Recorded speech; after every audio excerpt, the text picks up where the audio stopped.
Why did you decide to come out with Roar? Like, there was that big countdown, and then Roar came out, and it was huge for you. Like, I mean, you broke your own records there. Why was it Roar, the first single? You know, it was up for debate, a couple of singles. It was going to be Roar or another one. And we decided to go with Roar because of the reaction I was getting from my friends. I kind of like use my friends as guinea pigs, as test guinea pigs. And I have a very eclectic group of friends, ranging from, you know, DJs to artists to just moms. And they all really agreed that Roar was the best one. And, you know, it has that bouncy feel, the eighth note feel, but it also has this message of finding your inner strength again and letting that kind of come out as a roar. And people related to it. Yeah, well, they really did. And there's something, there's something like, there's an intuitive thing that happens inside of me, and I've always trusted my intuition when it comes to writing songs and picking which songs should come out as singles. Oh, Mom! You're on speakerphone, and I'm on the stage right now.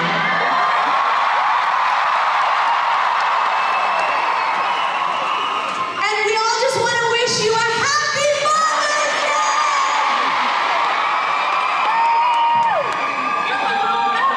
Okay. I'm her little feather. I love you, Mom. I have to continue with the show, but I just wanted to wish you happy Mother's Day.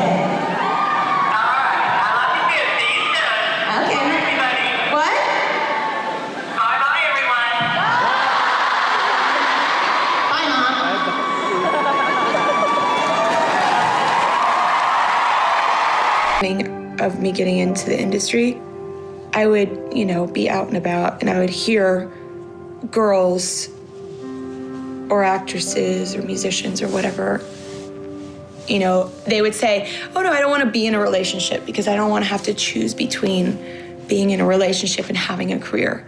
And I thought to myself, well, when I get to know that, when I find that person that's going to be my, you know, life partner, I won't ever have to choose because they'll be accepting of me completely for who I am. Not me being able to just like do whatever I want necessarily, but they won't be threatened or have weird motives or whatever. They will be accepting of me, the things I love, the ambition, what I aspire to be, what I want to create. They'll be accepting and supportive. And then I started to realize, oh my God, that's not true. That's not, like, that fairy tale that I had is not true for me right now. Yeah, but you're submissive. Yeah. I don't want that.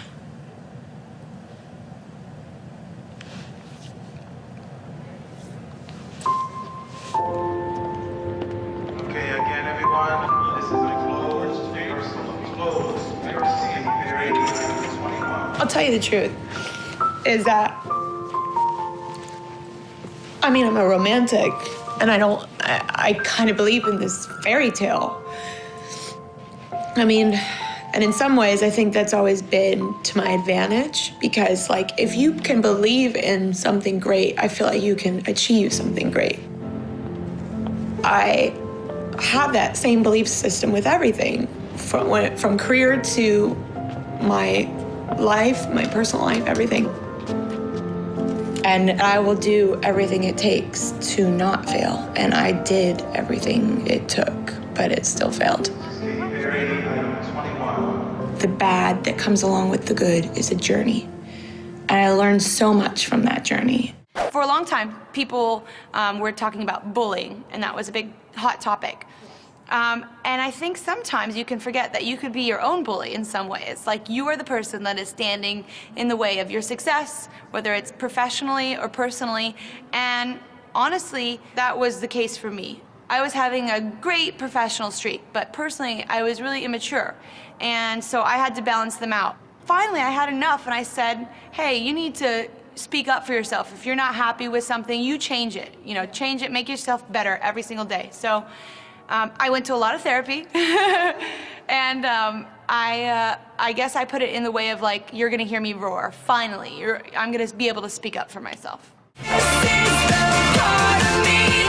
Do you still believe in love?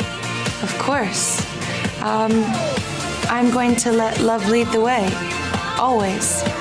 And I was born with this blind ambition, and it's kind of gotten me here to this point, and I think that I'll stick to it. So yes. Tell me about why you decided to do this documentary. Oh my goodness. Well, I always like to be honest with everything I do, especially my songs. I like to plant those seeds of honesty and truth because we live in a world that doesn't have much of that left. And with this documentary, I wanted to show people kind of like what was underneath the hood. Yeah. And you can attest to that. I've been under the hood many times.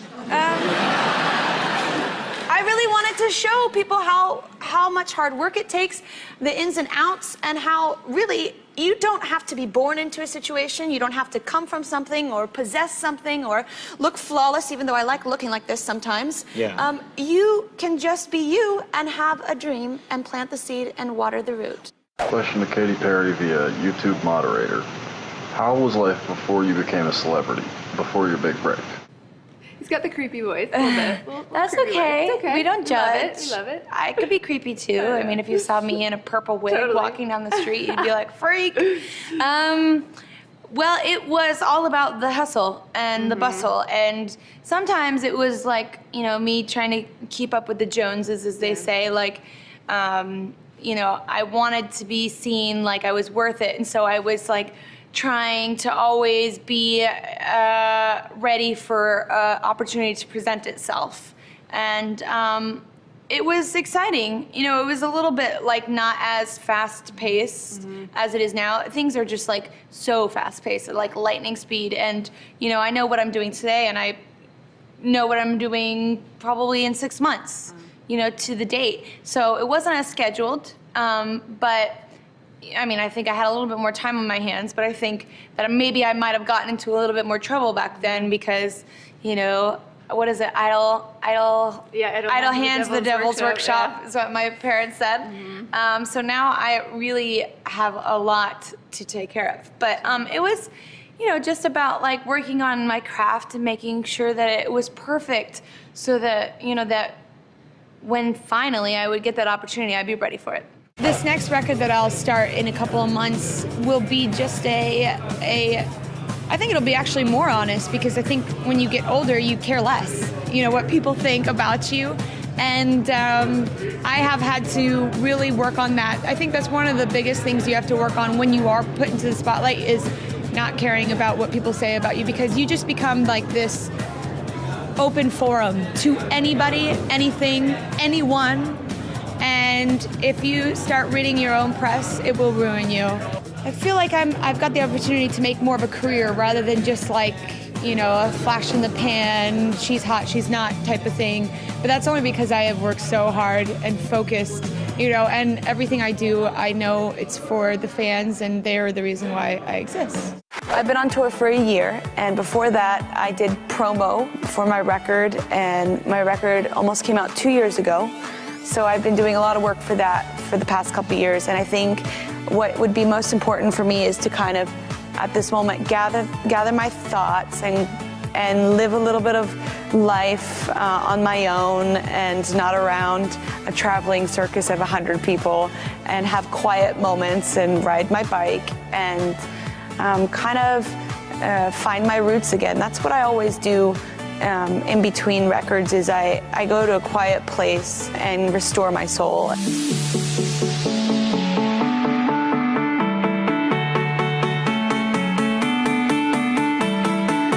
I usually go back to my hometown of Santa Barbara and figure out what all of this means, and get away from the distraction and feed my spirituality and feed my music, listening to a lot of music, and just getting my feet planted back on the ground again.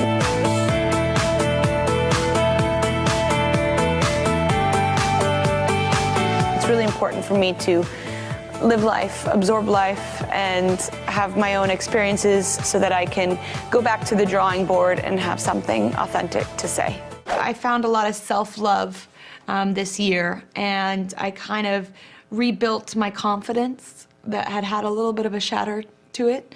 And I went inwards rather than pointing the finger on everyone else and blaming everyone for my problems or the, issues that I had.